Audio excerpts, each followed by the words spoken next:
يؤيد عباده بنصره المبين. أحمده سبحانه وتعالى حمد عبد المعترف بصدق اليقين، وأشهد أن لا إله إلا الله وحده لا شريك له، الملك الحق المبين.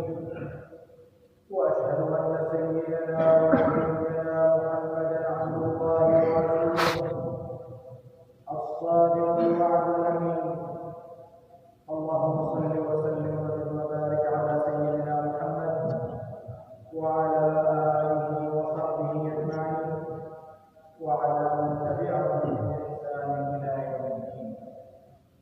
أما بعد، فيا عباد الله، أوصيكم ونفسي بتقوى الله تعالى، وأحثكم على الصبر في الحياة، فإن التقوى والصبر هما جناحان للنجاة من المكاره والفوز بالمطالب. وإن تصبروا وتتقوا لا يضركم كيدهم شيئا.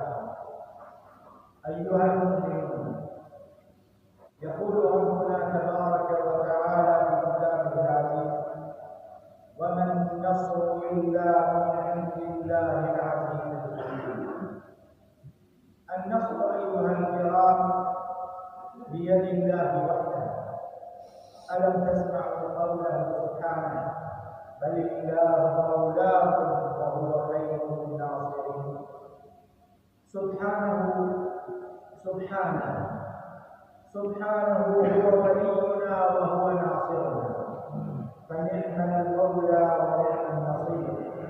وما لنا ألا نؤمن بنصر ربنا، وقد نصرت دولتنا المباركة دين ربها من غير تزييف ولا تسييس، فاعتنت بكتاب الله العظيم وهدي نبيه الكريم، ووقرت زوجاته أمهات المؤمنين وأصحابه غر الميامين، ونشرت قيم الاعتدال والتسامح والسلام، وأفشلت التنظيمات الطائفية، وجرمت التمييز والكراهية. ومن سار على هذا النهج أيده الله تعالى وسدده، ومن أيده الله فلا غالب له، إن ينصركم الله فلا غالب لكم.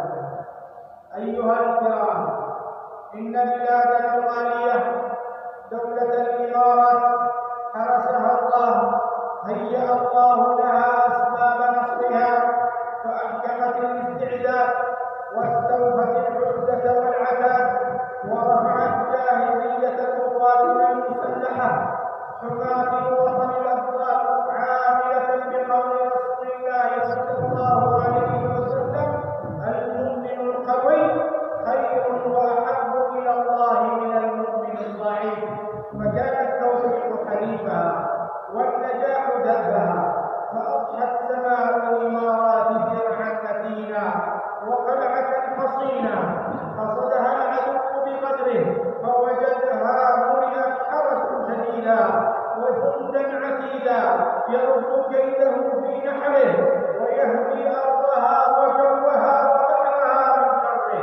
فصدق فينا قول القائل: وأنت المانعون إذا أردنا، وأنت النافذون بحيث جئنا، وحرسنا جونا لما صددنا صواريخ العداة الغادرين.